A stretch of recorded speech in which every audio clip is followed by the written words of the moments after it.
Welcome to the StrongTeams.com podcast, where we help leaders build strong teams. Teams built on empathy, understanding, and trust, where every team member feels valued and contributes at the highest level possible. Wow, Amy, I'm so glad to have you on the podcast today. I have Amy Anderson from the Unstuck Group. She's the Director of Consulting. Amy, welcome. Thank you so much, Rodney. It's great to be here. Wow. So, Amy, we are recording this podcast the day before Thanksgiving. You and I have been traveling.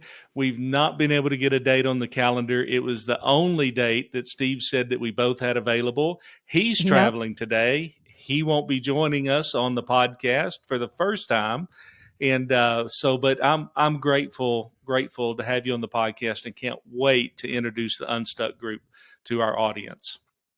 Well, I've known you a long time, and it's fun to finally get to, share our stories and how we connected and share that with your listeners today. Yeah, I think it'll be a fun interview. I know it'll be a fun interview. I know the Unstuck Group is about designing ministries and helping churches and organizations staff smarter, and even multisite strategies help them align their mission with what they're trying to accomplish. But for our listeners that don't know who you are, I think it would be great for us to start for you to talk a little bit about what the Unstuck Group is, what you do, and kind of how we met each other. For sure. Yeah. The Unstuck Group was actually founded in 2009 by Tony Morgan. And Tony was actually, his book, Simply Strategic Stuff, was the first book that I actually read when I went into ministry. So to be working with him now and helping the local churches is great. But he was doing this on his own for many years. And all he kept hearing from the leaders he was working with is, we're stuck. And so he founded the Unstuck Group. Our mission is so simple. We help churches get unstuck. And so over the past, 2009 to 22, if I'm doing my math right, 13 years, we've actually been on the ground in multi-day engagements with over 600 churches now. And if you add in coaching networks and other types of gatherings, it's just been an incredible honor to be working with local churches across this country, Canada, and other countries as well. I mean, we do most of our work in North America, but just helping give those ministry leaders more tools in their tool belt to actually move their mission forward. So, and it comes out of a passion for all of us. I was in full-time ministry for over 12 years up in Minnesota, the frozen tundra of the beautiful United States. And Tony was on staff at Granger and New Spring, and then broke off to just expand the influence and the help with other churches. Yeah, I know that you've spent, years in corporate America before God kind of called you into the work that you do today. I think it would be interesting, Amy, for our listeners to hear a little bit more about your background and what your passion is and the why behind, you joining the Unstuck Group. Well, when I was a little girl, I gave my life to Christ, and I was at a camp then. And back home, I went to a Catholic church, and there's probably a lot of great Catholic churches out there. Mine was more of that stereotypical, sit, stand, kneel, say this. And then I'd go to camp each year, and God just grew me. I was in his word. I was with other believers. And it was just this experience that when I was 15, I'm like, I need to find camp here on the corners in my world here in Minnesota. And I could never find it. All I ever found was kind of holy huddles, if I could call them that way. They were nice. They had donuts, but they really were what I would say today is insider focused and closed. And so that holy discontent was birthed in me from a very young age. I ended up going to Bethel University for college, and I thought for sure I would find that camp experience there. But unfortunately, I kind of found it, I don't know, can I say this? It was like 13th grade for all of the privately schooled kids. So I got my degree. I got it in business, interest in marketing, but it was never my passion or my holy discontent. But I did. I did what you do up here, went into, I got a job at 3M and moved through the ranks over the years. And it was really funny as I look back, the Lord kept putting me on top of teams where I had no expertise. So I had to start to learn leadership. versus just being an expert in a certain area. And it was very stressful because I like control and knowing what I'm doing. But as I went into ministry 10 years after I entered corporate America, our executive pastor invited me into ministry. And my job was to really partner with our senior pastor to bridge his vision for the weekend through all of our artists. And like, I didn't even know we had lights. I had to, learn the purpose of everything that we did. But I was able to be a leader of leaders. That's what corporate America taught me. So I did that for almost 13 years. And from that time, we went from a church of about 1,800 in one location to a church of over 20,000 at 6 locations. So I did that until 2015. I began to be a contractor actually for the Unstuck Group. So they hired me to go to their churches. And then a year later, came on board as the full-time director of consulting at the group.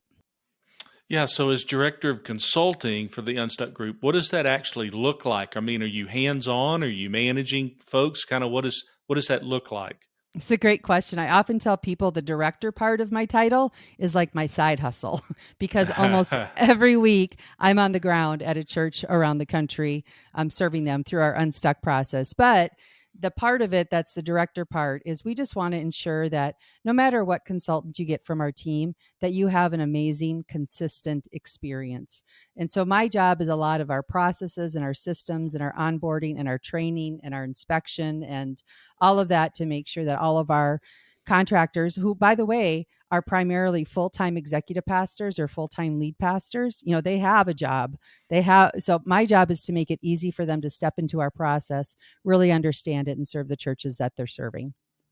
Yeah, it's great to be a practitioner, right? It's not just theory, but we have practitioners that are actually executing. And I think that was one of the things that really attracted us to the Unstuck Group when you guys contacted us and said, hey, we love this tool that you guys use. Can we use it, more deeply in our practice and so on and so forth? And we said, absolutely, that's a no-brainer. Yep. And you guys have been great partners over the years. And we are really, really, truly grateful for the work that you do.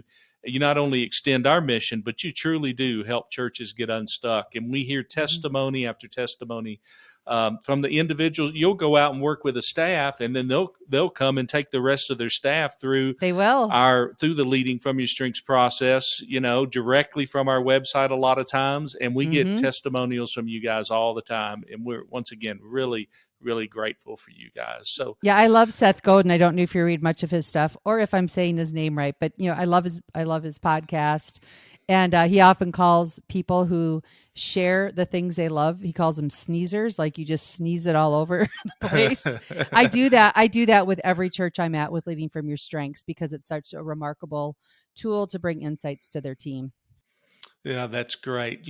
So I know that you guys are in the consulting business, and we have lots of consultants that use our tools. We have lots of coaches that use our tools. I would be curious to know, in your mind's eye, as you are a leader of leaders and helping consultants actually consult at a much higher level and coach at a higher level, what makes a great ministry consultant? That's a great question. I think I'd start with it's actually someone who asks great questions. Especially when you enter the ministry planning phase of the work we do, if a consultant does too much telling, then the consultant has created a plan for the church and they really don't own it. And so it's not their plan. So especially in the planning phase, asking good questions helps our church leaders. We try to draw out the wisdom from the group, let the group confirm the answers to the questions we're leading through, so that at the end of the day, they know this is our plan. This is what the Lord put on our hearts and will work. So that's one really important one to be a good ministry consultant. And then in our world of helping churches, you also have to be a good person to balance saying the hard things and to bring hope and encouragement. I think the unstuckism we have is, let me think if I can think of it, Rodney. It's we disturb. How does it go? You might have to edit this one. I got to think of it. Anyways, I'll skip it. I'll go back to it. And then in our world of helping churches, I think to be a good ministry consultant, you have to balance saying the hard things with bringing hope and encouragement, because anyone can be a critic, right? And being a critic makes you feel smarter, but that's really not what you want. I find, Rodney, and maybe you do too, that most pastors feel the burden of ministry. It can be really a lonely position. And in this season, especially coming out of COVID, we've worked with so many pastors that just are questioning their call. So at the Unstuck Group, at least, we try to first and foremost bring hope and encouragement to them. And it was interesting. I was working with a church down in Florida this past year, and he was an amazing pastor. He was humble. He was sharp. He was strategic. He worked so well with his team. And so just imagine my surprise in our closing time when we were together. He kind of dismissed everyone else, and he just point blank said, "Be honest with me. Do I have what it takes? Or am I going to run this church into the ground?" And I was just like, yeah, you have what it takes. And I just took the next few minutes to specifically point out all of the amazing things that I saw in him as a leader. And I'll tell you what, he took my word. And this church, man, I think it's been 9 months since I worked with them. They've already exceeded their pre-COVID attendance and engagement. So, but your question, what makes a good consultant? Maybe it can be summarized with some recent feedback we got from a church we served. We do a customer satisfaction form, probably like everybody else. But this pastor said consultants typically fall into two camps. Either they show you all your problems or they tell you what to do. And then he commented specifically on Tony, our founder. He said, Tony takes another path, and I believe it's led by the Holy Spirit and Jesus' example in Scripture. He asks a lot of questions with intent and purpose, and questions that lead to self-discovery, which promotes immediate ownership. So I just think that feedback kind of sums it up. I want to reach back and go a little deeper on something that you talked about, how pastors are more lonely than ever before, and they're isolated. And, one of the things that I tend to see and have seen over the years, and it's kind of at the core of leading from your strengths, is we kind of talk about leadership's a whole lot more about stepping up and leading and more stepping down and serving. And what we tend to see is that the pastor role has been elevated to a level in the church that is placing so much weight on the shoulders of the pastor, and God never intended it to be that way. And as pastors, as we help pastors say, what would it look like if you leveled the playing field? What would it actually look like if you could start seeing the people that God has placed around you all the way out into the pews, right? Yep. I love the Ephesians 4, right? We equip the saints to do the work of service. And as we equip the saints to do the work of service, as each part does its work, we see the body become mature. So if a pastor can actually start leveling that playing field and start engaging the others around them, and let them start contributing their gifts and their strengths, right, to build the body versus it all being on the shoulder of the pastors, it tends to be absolutely liberating. And, the beautiful thing about leading from your strengths is that we want you to discover what God's given you so that you can give it away. But He hasn't given you everything, which means you strategically need to invite others into the things that God hasn't given you. And it's in that place of interdependence and humility we become the body of Christ. One of the best ways I heard that summed up when I was working with the church is that all of us are necessary and that none of us are sufficient. And I think it's really important for us to understand that none of us are sufficient. And here's the deal. A lot of pastors just do too much, especially lead pastors. And it's because they feel the burden of ministry, but it actually becomes a lid to a church because the lead pastor, senior pastor needs to focus on what only they can do and then bring those leaders around them, often with different strengths, right? And different gifts to carry it. And so when I often present, here's what I think your role should entail, they're often like, well, that's my dream job. Like, we can get there. We can get there. Systems and structure and order, all of those things will help us get there. So kind of leads us to, what is it that you're seeing in ministry these days that tends to be trends? What kind of trends are you seeing that you might be able to share with our listeners that might be helpful?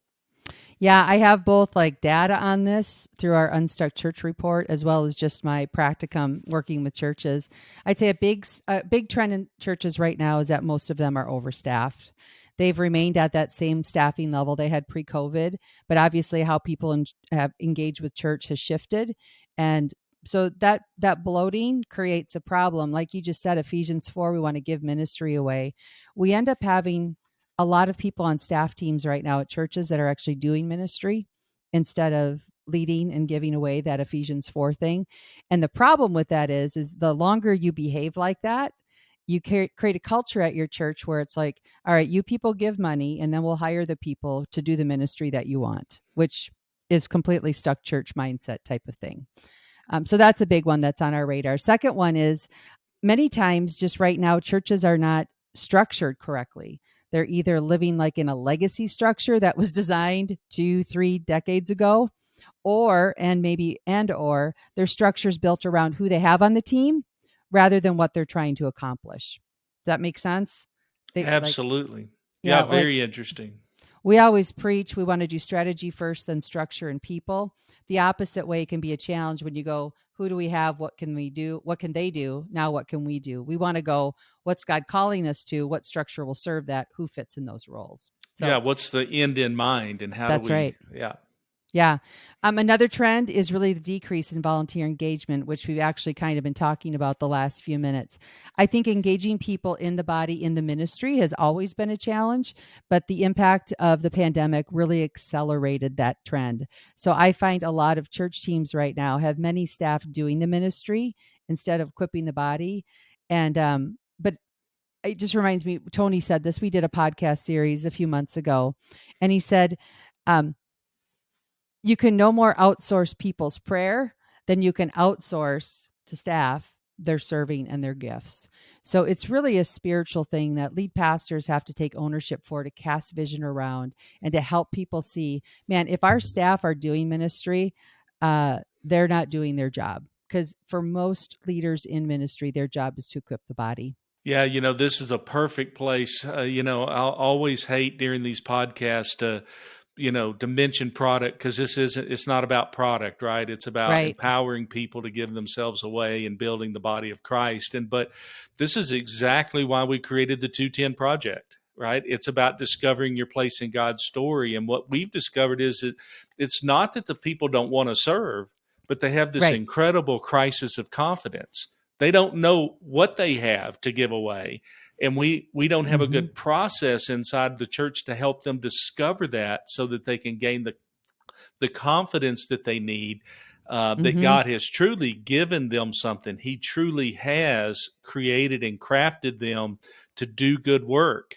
And he's prepared that good work for them to do, thus Ephesians 2:10 and the 2:10 Project. So if you're listening to this podcast and you've not researched that tool that we released some 7, 8, 10 years ago, almost 40,000 people have been through that now, I would strongly encourage you to go out and to read about it and to see how that might help you get your members out of the pew and into the work. So, the next question that I have is, we talked about what are the trends that you're seeing, but Amy, I think it would be interesting to talk about the challenges that you see facing leaders today as well. What are some of those big challenges that you're seeing?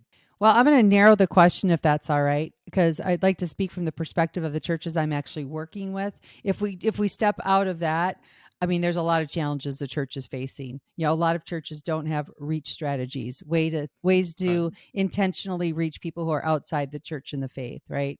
But when I look at churches that are actually humble and they're going, we need to do something different to expect different results. Churches that engage with us, there are two primary challenges that I see. And it comes from the term, the whirlwind comes from the 4 disciplines of execution. But churches have a really hard time executing on their plans. When they go through a process and they clarify, this is where we're going, this is what success looks like, these are our core strategies we want to go after. We leave, and then doggone it, it's Sunday again. Right. So the whirlwind takes over, they go underwater. And this is where, again, we don't have the habits always established in church to work on the ministry. We tend to work in the ministry. And so that's a big challenge for churches with the weekly pace of the weekend service, to just have time set aside to work on the ministry. And then the second, it actually relates a little bit to leading from your strengths. We don't have a lot of project management skills on church staffs. We tend to attract people who are people, and they want to go into ministry and reach people for Jesus and disciple them.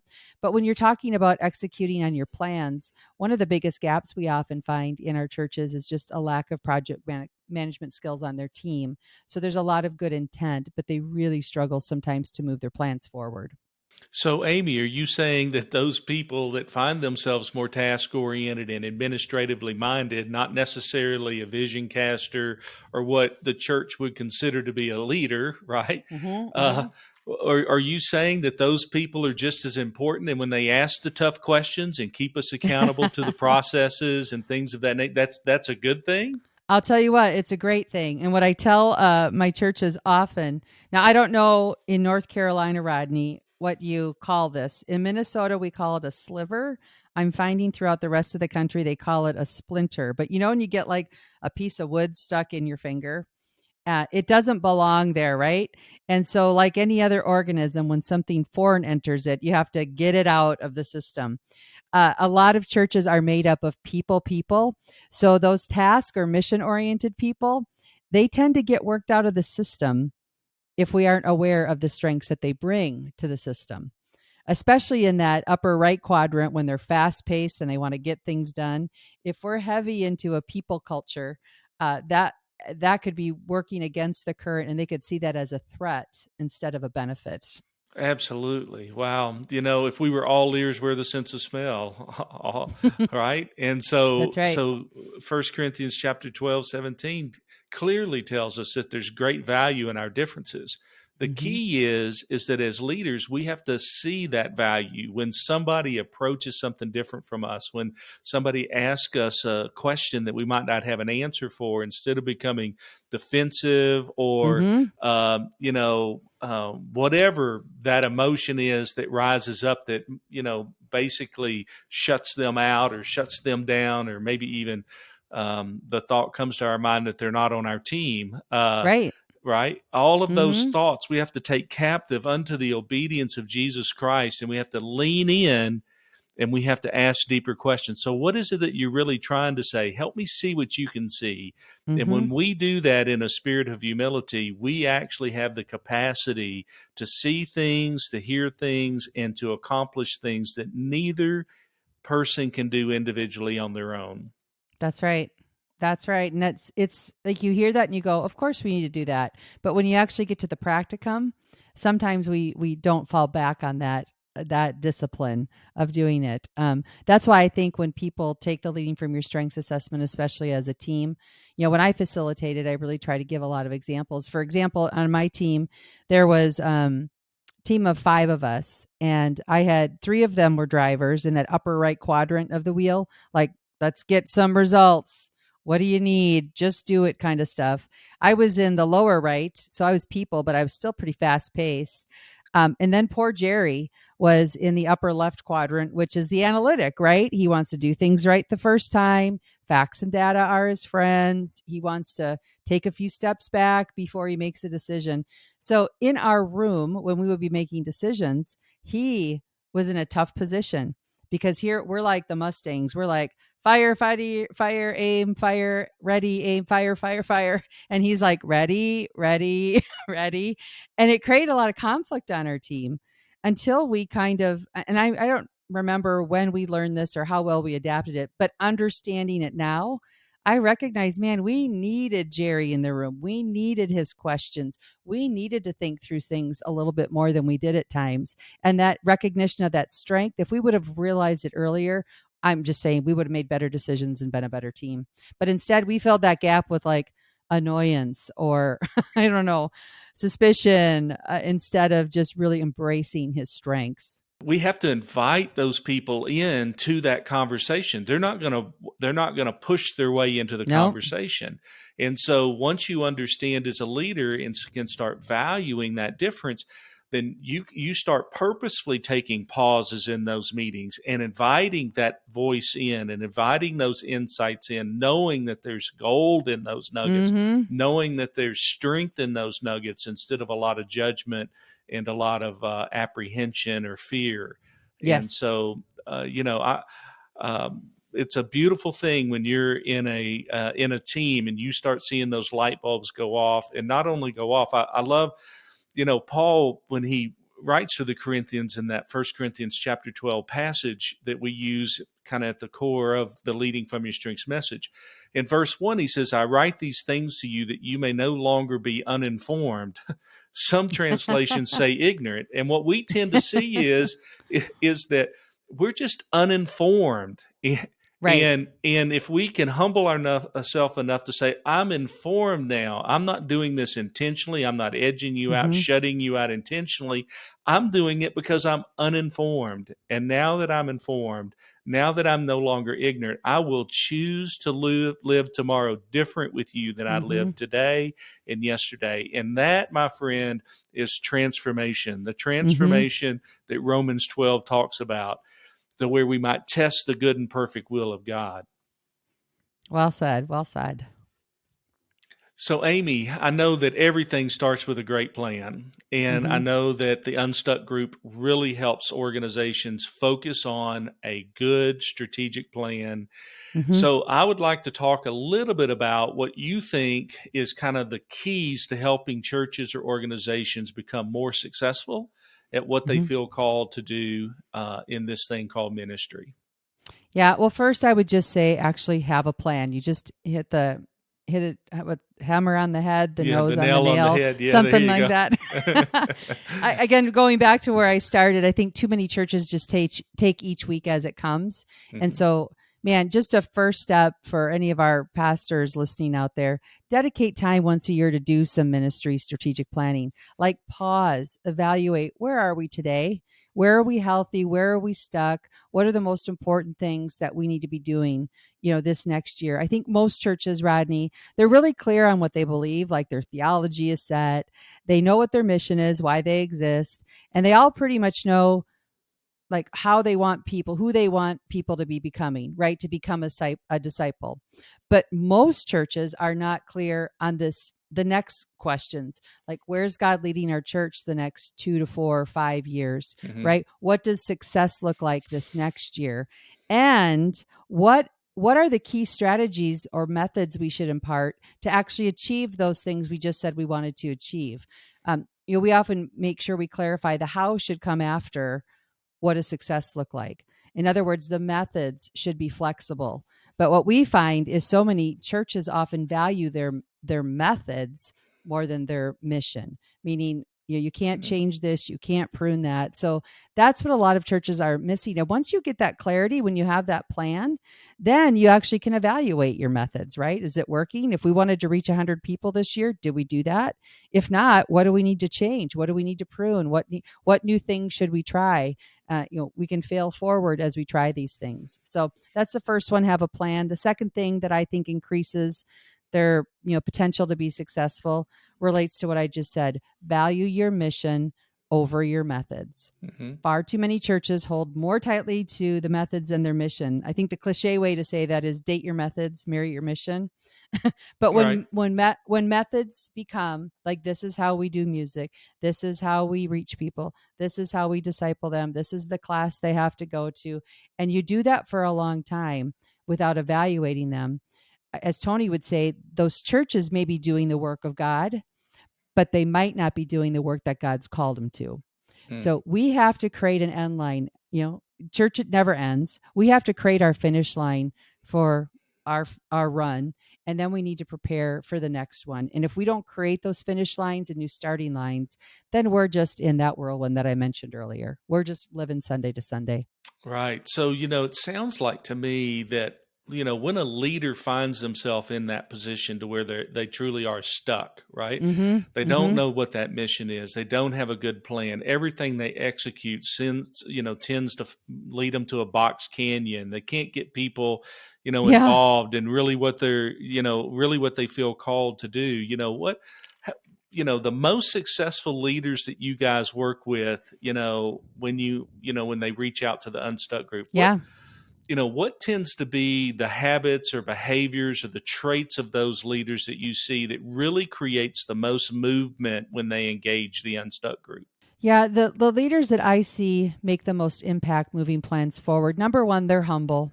It doesn't matter what their natural wirings are. They have this humility thread through them. They don't think they know it all. I reference back to the story I told of this pastor I worked with last year. He was a strong leader. He had some chops. He had some definite strengths built into him. But man, that humility thread was thick. And so that's a really important one. Another one is that they're very self-aware. And I probably sound like I just keep promoting leading from your strengths, but that's so good to learn about your natural wiring, because all the wirings have strengths, but they do have shadow sides. Yep. If you're in that task mission box, you're fast paced there. I mean, every church needs that. Again, I call it the driver, but you know what? Their shadow side is they can be angry sometimes. They can say things that are hurtful to other people. They have to recognize, boy, I'm wired at this pace. There are some decisions we need to slow it down. And so they're just self-aware. They understand their strengths. They understand their teammates' strengths, where gaps are. And the third thing I would say is they put the right leaders around them. This was so pivotal in my time at my home church. Very driven senior pastor, but we didn't really get traction as a church until he put the right leaders around him who brought some diversity of strengths so he could let go of certain things. The last thing probably is just, especially for lead pastors, but this can be true for any pastor, you have to focus on your primary responsibilities and not give your energy to things that should be carried out by somebody else. In our world with lead pastors, we tell them these are the 4 things you cannot delegate. You have to be the vision caster, you have to oversee the teaching, you have to be the spiritual leader of the church, and you have to drive culture. Everything beyond that, get it off your plate, pass it down to the next level of leaders. When they can get in that space, then they can do the work that they're called to do. That's just great insights, Amy. I know that every pastor, executive pastor, that's listening to this podcast today would truly be encouraged by those words. And I do pray that, God is about the business of humbling us, whether we want to be humbled or not, right? Because he loves us. And I love, there's a friend of mine named Russ Ullman, he said it was an incredibly humbling experience when I finally came to the reality that the reason that things weren't happening and the reason people were leaving had one common denominator, and it was me. And, and through that self-awareness, he really did start putting people around him that were very different than he was. And he started focusing on his responsibilities and delegating, and it was transformational for him as well. And he comes to my mind when you outline those key areas and those key things. And, I know you guys use a lot of leading from your strengths. I actually ran some numbers this morning, and you guys have touched about 4,800 leaders over the last 3 years with our material. And once again, a lot of those people come and take their teams through. So there's countless people that y'all have touched with leading from your strengths. And so tell us a little bit about how you use that tool in the Unstuck Group, and kind of where you see the most fruit from using leading from your strengths. Sure. There are so many assessments out there, and I think every assessment has like a little bit different job description, if I could put it that way. For example, Working Genius, I'm a huge fan of that assessment, but that's really about productivity. 20% personality, 80% productivity. But we stick with leading from your strengths for a couple of reasons. Number one, I love the global perspective when you put all teammates on a wheel and you can see how the team, number one, is wired. It helps you understand, do we have any gaps? Do we actually have diversity? Are we all clustered? And I like the strengths movement piece, which is, of course, this is how I'm naturally wired, but it shows how each team member is actually behaving right now in order to be successful. And that visual, as well as all the other pieces of it, but that visual is often so sticky for our lead pastors. It answers the questions that they couldn't even articulate, both what the natural wiring is versus the adaptive. Because, of course, this, when people are adapting in a significant way, that's stressful. And why are they living there? Why are they behaving that? Why aren't we able to have them in their natural strengths area?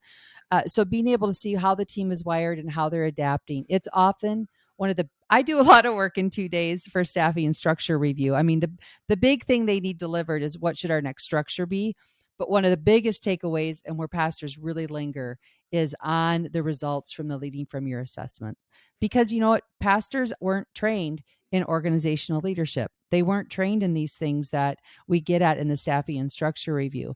So it's for a lot of them, it's the first time they're hearing some of these things, or it's the first time they're seeing it played out in a much more practical way than just taking the DISC assessment. So lots of aha moments. And yeah, your numbers would probably show triple the numbers of people who have taken that, because once we roll it out to this leadership team who's in the room, I'm saying you should have people take this assessment before you start interviewing them. It's not the data point, it's a data point. But before you get any bias of meeting them, understand their natural strengths.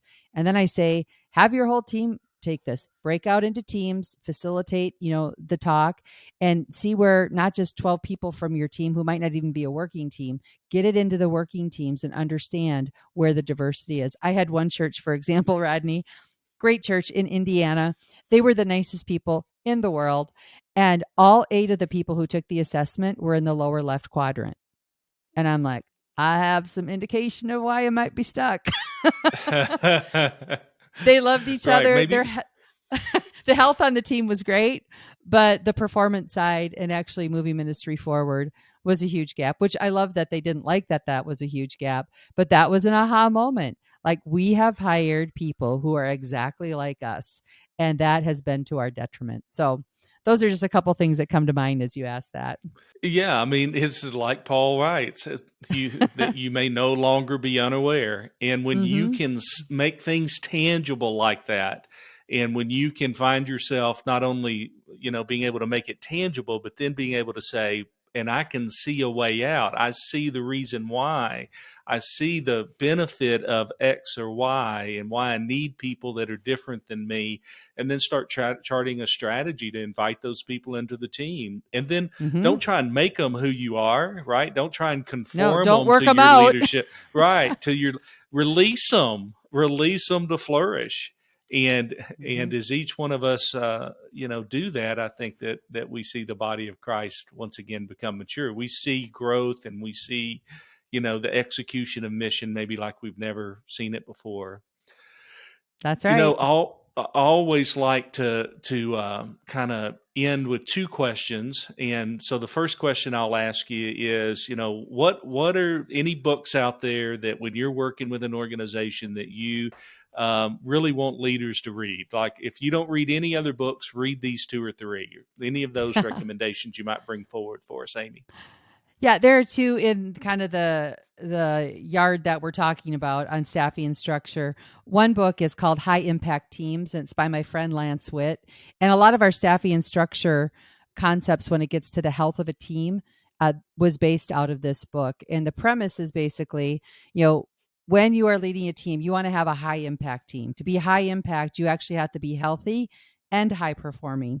And, I've worked with churches that are really great on high performing, but man, they're doing ministry maybe without even involving God anymore, right? They're so good on their own, they may not need him. That can be toxic. The other side, this is probably the church I was just talking about, high on health, but they weren't moving anything forward. And so high impact teams helps get at how do we create that balance between health and high performance and actually fuel both of those to the next level. The second book I would recommend is just anything Patrick Lencioni puts out.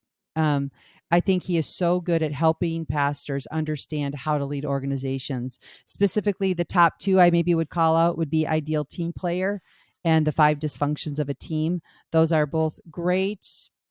5 Dysfunctions helps you really assess where are we and where do we need to put some work to be a better team. And the Ideal Team Player really helps you assess when you're adding people to your team or you're trying to develop team members, a little more diagnostic about what's the issue and what do we need to work on. And then I just was reminded of one. I hope it's good, because I saw the title. I'm like, I remember reading that and I love the concept, but it was written by, I think, 2 Navy SEALs, called Extreme Ownership. And I just thought there are some great concepts that transcend ministry life with just the life of a leader. Yeah. So we'll put a link down in the description below of those books that you mentioned, Amy, so our listeners can grab those really quick and easy. And thanks for that. And the last question I'll ask you is there any question I should have asked you that I haven't, that you'd like to talk about? Well, I think I'd just like to spend a minute on the leading from your strengths. Some of the common things that pastors learn when they use this. I just think that might be helpful. Maybe some of our leaders who are listening will relate. One, if you're in ministry leadership, you probably have lots of people on the people side of the ministry, and you are probably missing some people who are on the task mission side. And it would be good for you to find that out, because the top half there is what helps us drive towards results and making really, really good decisions. Another thing that pastors find when they take this assessment is they understand the lack of diversity. In our heads, we know that we need to hire people who are not like us. In our heads, we know not everybody's wired like us, but how we live it out is that we do hire people who are just like us. And we, what was the second half of that? They hire people. Hang on. And the other part of that is, even though we know people are wired differently, we treat them just like we think we wanted to be treated, or we communicate with them the way we think we want to be communicated with. So the truth is, we really have to understand those differences so we can adapt our styles to actually increase our influence with one another, to have better communication so that we can be a healthier team. We tend to see the same tendencies out there. Leaders don't intentionally try and communicate to the people that they lead. They need to lead more like them in order to hang around a little longer. But unknowingly and unwittingly, a lot of times that's what we're communicating through our temperament, because we don't understand it. And when leaders can understand really kind of how their temperament is seen by others, you know, what are the consequences of it, and then what they're woefully lacking. What is it? Where are the holes that it does make an incredible difference when they start getting strategic about placing and seeing the people that God has placed around them in a much more strategic way. You know, so Amy, I'm so grateful that you have joined us for today's podcast. Once again, thank you for all the work that you do, all of the work that the Unstuck Group does. You guys are a great partner, and we're grateful for you. And if you want more information about the Unstuck Group, you can go to the unstuckgroup.com. They're also on social media at the hashtag Unstuck Group. And then they have a podcast called the Unstuck Church. And so, Amy, thanks again. And we really appreciate you joining us. And you have a great Thanksgiving. Thanks. You too. Thanks for having me on, Rodney.